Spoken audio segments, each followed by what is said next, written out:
Clip number 1217۔ اس clip میں آپ قرآن پاک کی سورہ فاطر کی آیت نمبر 41 سے 43 تک کی تلاوت، ترجمہ قرآن اور تفسیر قرآن صراط الجنان سماعت فرمائیں گے۔ بسم اللہ الرحمن الرحیم۔ ترجمہ، اللہ کے نام سے شروع جو نہایت مہربان رحمت والا ہے۔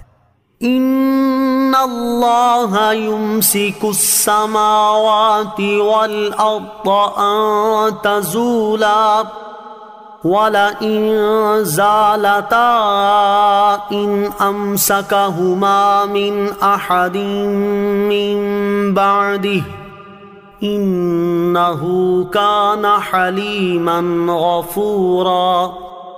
ترجمہ، بے شک اللہ آسمانوں اور زمین کو روکے ہوئے ہے کہ حرکت نہ کریں، اور قسم ہے کہ اگر وہ ہٹ جائیں تو اللہ کے سوا انہیں کوئی نہ روک سکے گا، بے شک وہ حلم والا بخشنے والا ہے۔ ان اللہ یمسک السماوات والارض ان تزولا، بے شک اللہ آسمانوں اور زمین کو روکے ہوئے ہے کہ حرکت نہ کریں، بے شک اللہ تعالیٰ آسمانوں اور زمین کو روکے ہوئے ہے کہ وہ اپنی جگہ سے حرکت نہ کریں، ورنہ آسمان و زمین کے درمیان شرک جیسی معصیت ہو تو آسمان و زمین کیسے قائم رہیں، اور قسم ہے کہ اگر وہ اپنی جگہ سے ہٹ جائیں تو اللہ تعالیٰ کے سوا کوئی اور انہیں روک نہیں سکتا، بے شک اللہ تعالیٰ حلم والا ہے، اسی لیے وہ کفار کو جلد سزا نہیں دیتا، اور جو اس کی بارگاہ میں توبہ کر لے تو اسے بخشنے والا ہے۔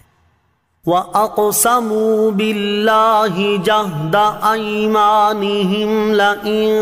جَاءَهُمْ نَذِيرٌ لَيَكُونُنَّ أَهْدَىٰ مِنْ إِحْدَى الْأُمَمِ فَلَمَّا جَاءَهُمْ نَذِيرٌ مَا زَادَهُمْ إِلَّا نُفُورًا۔ ترجمہ، اور انہوں نے اپنی قسموں میں حد بھر کی کوشش کر کے اللہ کی قسم کھائی کہ اگر ان کے پاس کوئی ڈر سنانے والا آیا تو وہ ضرور تمام امتوں میں سے ہر ایک امت سے بڑھ کر ہدایت پر ہوں گے، لیکن پھر جب ان کے پاس ڈر سنانے والا تشریف لایا تو اس نے ان کی نفرت میں ہی اضافہ کیا۔ وَأَقْسَمُوا بِاللَّهِ جَهْدَ أَيْمَانِهِمْ،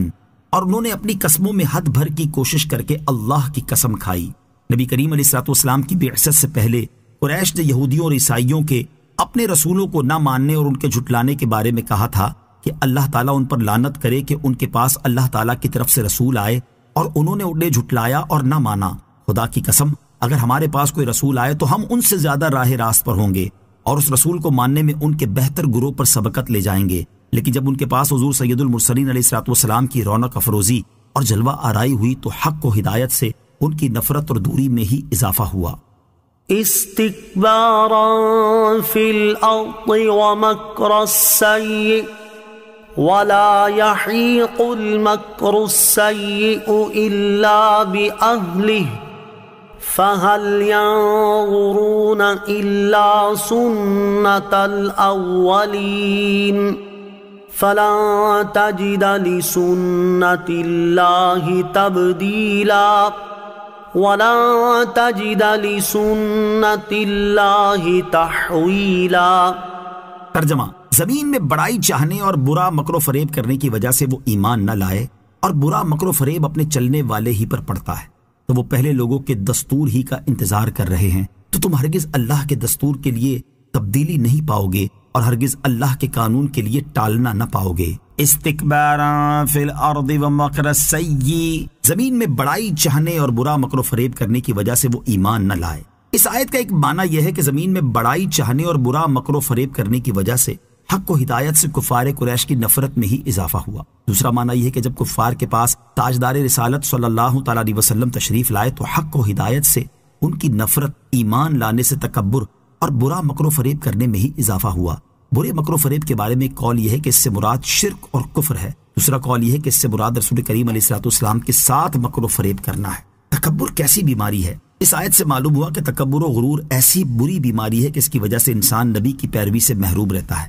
جبکہ بارگاہ انبیاء علیہ السلام میں عاجزی اور انکساری ایمان کا ذریعہ ہے۔ کفار مکہ کے کفر کی وجہ یہی ہوئی کہ انہوں نے اپنے کو نبی سے بڑھ کر جانا اور بولے کہ ہم ان سے زیادہ مالدار ہیں، اور اکثر کفار نے نبیوں کو اپنے جیسے بشر کہا۔ وَلَا يَحِيقُ الْمَكْرُ السَّيِّئُ إِلَّا بِأَهْلِهِ، اور برا مکر و فریب اپنے چلنے والے ہی پر پڑتا ہے، یعنی برا فریب مکار پر ہی پڑتا ہے چنانچہ فریب کاری کرنے والے بدر میں مارے گئے۔ فَهَلْ يَنظُرُونَ إِلَّا سُنَّةَ الْأَوَّلِينَ، تو وہ پہلے لوگوں کے دستور ہی کا انتظار کر رہے ہیں۔ یہاں بیان فرمایا کہ اے حبیب علیہ الصلوۃ والسلام، یہ کفار آپ کو جھٹلا کر اس بات کا انتظار کر رہے ہیں کہ جس طرح ان سے پہلے رسولوں کو جھٹلانے والوں پر عذاب نازل ہوا اسی طرح ان پر بھی عذاب نازل ہو۔ اس کے بعد فرمایا کہ رسولوں کو جھٹلانے والے کے بارے میں اللہ تعالیٰ کے عذاب کا دستور تبدیل نہیں ہوتا اور نہ ہی وہ اپنے وقت سے ٹلتا ہے، بلکہ وہ لازمی طور پر پورا